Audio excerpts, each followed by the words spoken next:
Welcome, everyone.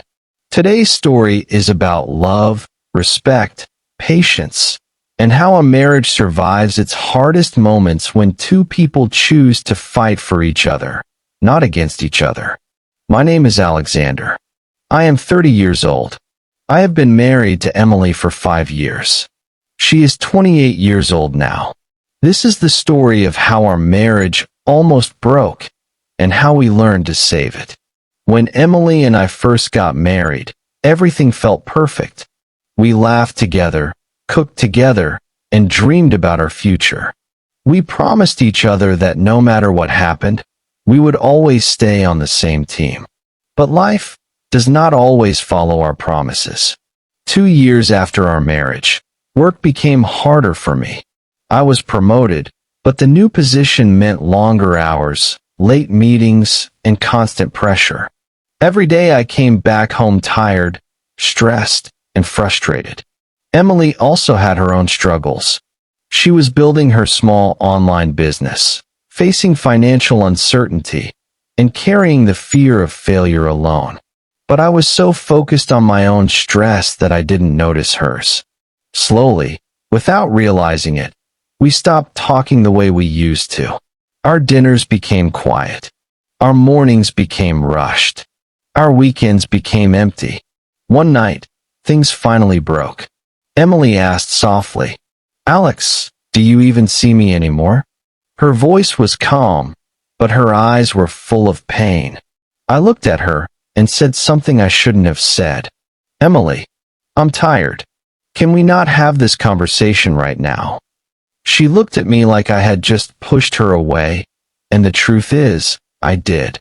That night, she slept facing the opposite direction. And for the first time in our marriage, the bed felt cold. Days passed. We were in the same home, but far from each other. She stopped sharing her business updates. I stopped telling her about my work stress. We simply lived like two people who used to love each other, but didn't know how anymore. One evening, I came home and found Emily quietly sitting at the dinner table. There was a single plate in front of her. She wasn't eating. She looked up and said, "Alex, is this marriage still important to you?" My heart dropped. I realized something terrifying. Emily wasn't asking this because she didn't love me. She was asking because she felt alone in a marriage where she was supposed to feel safe. I wanted to speak, but no words came out. Because deep inside, I knew she was right. The next morning, I woke up before dawn. I went to the kitchen, made coffee for both of us, something I had not done in months, and sat beside her as she prepared to start her day. I took a deep breath and finally said the words I should have said long ago. "Emily, I'm sorry. I didn't see how much you were hurting. And I didn't tell you how much I was hurting too. We stopped talking. And that's on me." Her eyes softened, but she didn't say anything. So I continued. "I miss us. I miss our conversations. I miss the way you used to smile when I came home. I miss the way we were a team. I want that back." She looked down, tears falling silently. Then she whispered, "I miss that too." That small moment, those few honest words, opened a door we both thought was closing forever. We decided that from that day forward, we wouldn't let silence become the third person in our marriage. Every night, before going to bed, we talked for 10 minutes. Just 10. Not about problems, not about work, but about us. Sometimes we talked about dreams, sometimes about fears.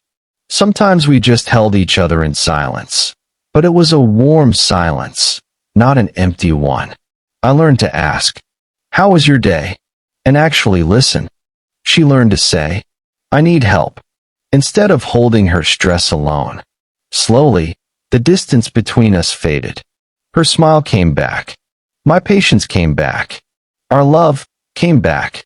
But marriage is not a one-time repair. Life tested us again when Emily's business failed 1 year later.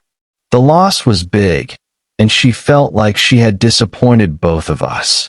One evening she cried and said, "Alex, Maybe I'm just not good enough. I held her hands and said, Emily, your worth is not measured by success or failure. I married you for who you are, not for what you achieve. And she realized something important. Respect is not just about being polite. Respect is about standing beside your partner when they feel small. And love is not about grand moments. Love is about choosing your partner even on their worst days. Today, after 5 years of marriage, we understand what keeps a relationship alive. It's not perfection. It's not money. It's not avoiding arguments. It is trust, respect, and patience. Respect means listening even when you're tired. Love means showing up even when life is hard. Patience means believing in your partner when they can't believe in themselves. Marriage is not two perfect people loving each other.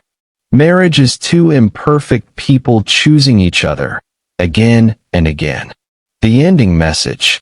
If you are going through a hard time in your relationship, remember this.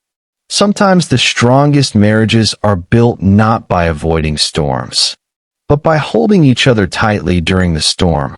Love grows when two people decide to stay, not because they have to, but because they choose to. Thank you for listening.